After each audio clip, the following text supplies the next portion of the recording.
As-tu déjà ressenti une vague de tristesse après l'amour, après avoir eu un rapport? Alors tristesse, irritabilité, pleurs, toutes ces réactions émotionnelles qui peuvent parfois un petit peu nous étonner, nous perturber parce qu'on se dit: «J'ai passé globalement un bon moment, c'était une relation intime consentie». Mais qu'est-ce qui se passe après? Peut-être que tu traverses un moment de dysphorie post-coïtale.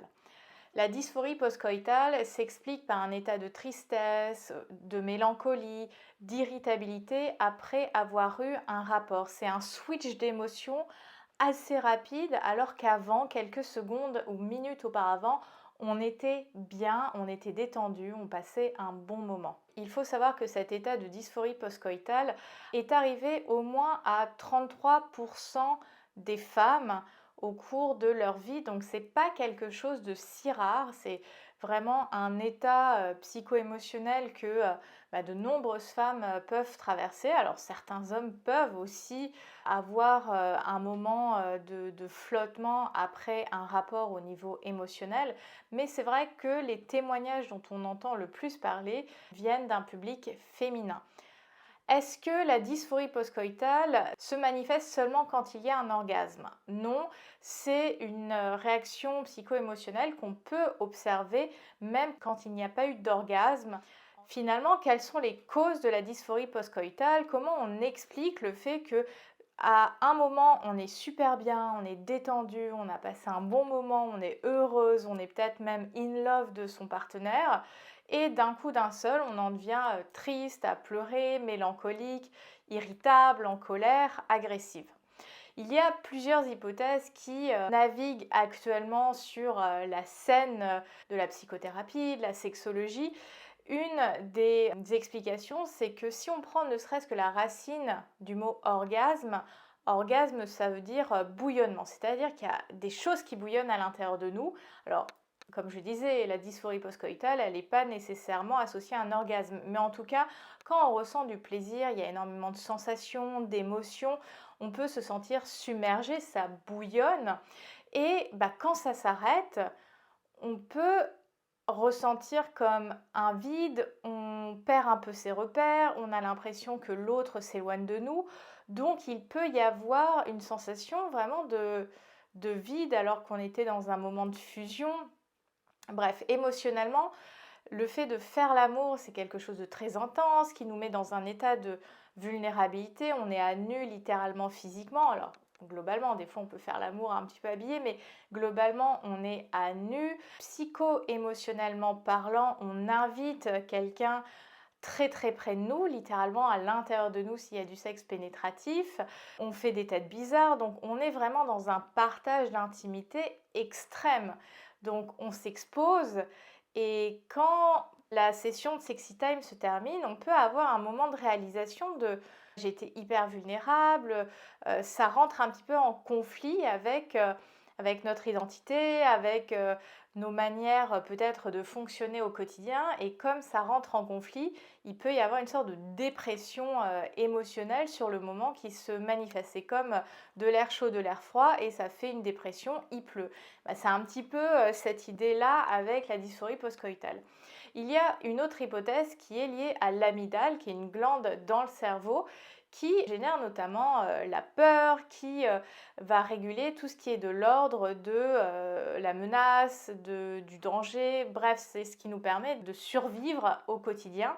Eh bien, il y a cette hypothèse que pendant qu'on fait l'amour, l'amygdale va rentrer dans une sieste, elle se met en veille, et quand on arrête le rapport, que le rapport se termine, donc on commence à reprendre ses esprits, l'amygdale se remettrait en route, et c'est cette remise en route qui amènerait cette perturbation au niveau de nos ressentis. La troisième hypothèse, c'est le cocktail hormonal, c'est-à-dire que quand on fait l'amour, on a énormément d'hormones hyper agréables, de ocytocine, de sérotonine, d'endorphine, peut-être même d'adrénaline qui se manifestent, et quand on arrête de faire l'amour, cette concentration hormonale va diminuer. C'est un peu comme le baby blues suite à l'accouchement qui amène une chute de ces hormones, et cette chute hormonale créerait cette réaction émotionnelle.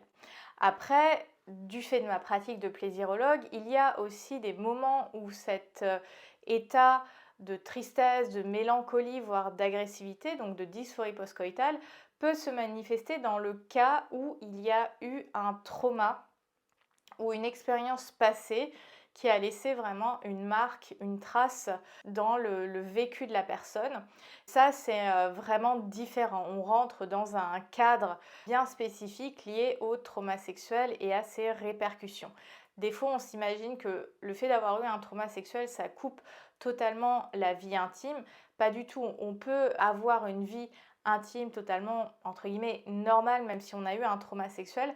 Mais parfois, on a des signes qu'il y a un sujet au niveau de l'intime et des fois, ça se manifeste même en dehors de l'intime. Le moment où tu as besoin peut-être de t'inquiéter, où il faudrait peut-être consulter un professionnel, c'est dès lors que cette manifestation post-rapport devient très récurrente, associée, comme je disais, à un vécu à potentiel traumatique. Là, ça demande vraiment une prise en charge bien spécifique. Donc là, c'est vraiment l'indicateur qui peut te donner l'élan d'aller mettre un travail en place pour apaiser tout ça. Mais si tu n'es pas dans une configuration où c'est très récurrent, où c'est associé à un vécu qui a été douloureux, finalement, comment gérer ce moment? Comment faire? La pire des réponses à faire, notamment si tu es un partenaire et tu as vu ta copine être un peu dans le bad après un rapport, c'est de lui dire ne pleure pas, ça va aller. Lorsqu'on a quelqu'un de proche, sa partenaire, qui a une vague émotionnelle, on veut laisser de la place à cette émotion. On ne veut pas la disqualifier, on veut la laisser exister, la reconnaître, parce que c'est en lui laissant de la place qu'elle va pouvoir s'apaiser. Et si on est dans la banalisation, c'est pas grave, ne pleure pas, déjà on est dans de la négation. Donc on vient nier une partie de ce que la personne ressent, de ce qu'elle exprime. Et ça a tendance à monter un mur, à éloigner, à créer des conflits. Donc ça, c'est vraiment la pire chose à faire. La première étape, c'est de laisser la personne pouvoir vivre son émotion et, entre guillemets, de s'asseoir avec elle dans son émotion, sans pour autant chercher à comprendre, à poser 1000 questions, à trouver tout de suite une solution. C'est simplement de signifier je suis là. Donc ça peut être, il y a des personnes dans ces moments-là qui vont avoir besoin d'un contact tactile, tout ce qui est de l'ordre de l'aftercare. Tiens, ça me fait rappeler qu'il est nécessaire que je fasse une vidéo sur l'aftercare. Donc tout ce moment de câlin, de tendresse post-rapport pour permettre un peu cette redescente émotionnelle. A contrario, il y a des personnes qui ne vont pas supporter le toucher à ce moment-là. Donc on peut demander de est-ce que tu veux que je te prenne dans mes bras? La personne, elle dira oui, elle dira non. Ça peut être un autre type de question. Est-ce que tu souhaites qu'on en parle? Si tu veux me dire quelque chose, je suis là.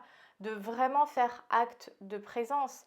Est-ce que tu veux que je te laisse seule? Parce qu'il y a des personnes qui sont plus à l'aise de rester seule dans ce moment-là. Est-ce que tu as besoin que je t'apporte quelque chose?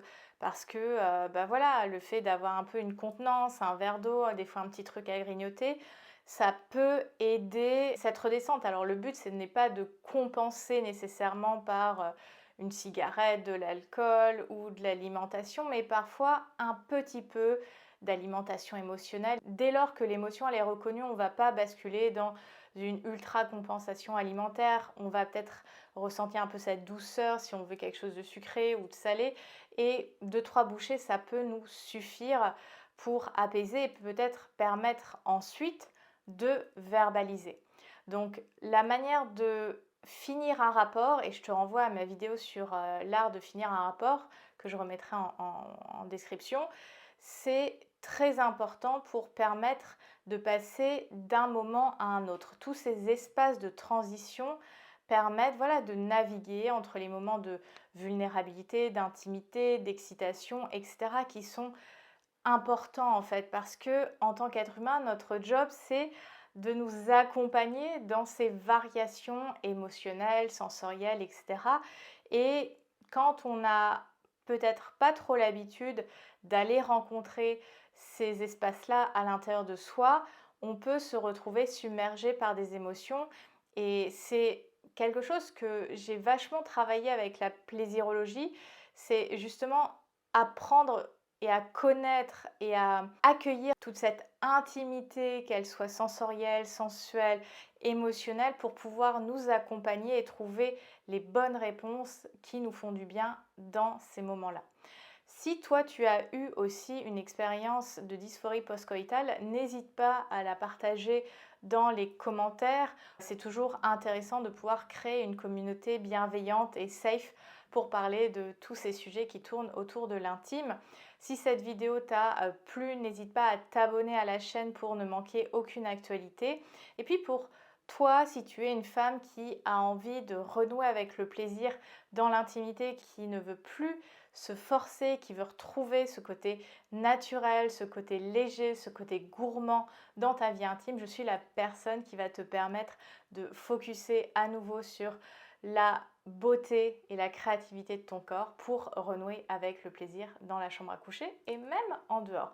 Je t'invite à réserver ton appel découverte, il y a un lien dans la box de description. Sur ces bonnes paroles, je te souhaite une très bonne journée et te dis à bientôt. Bye!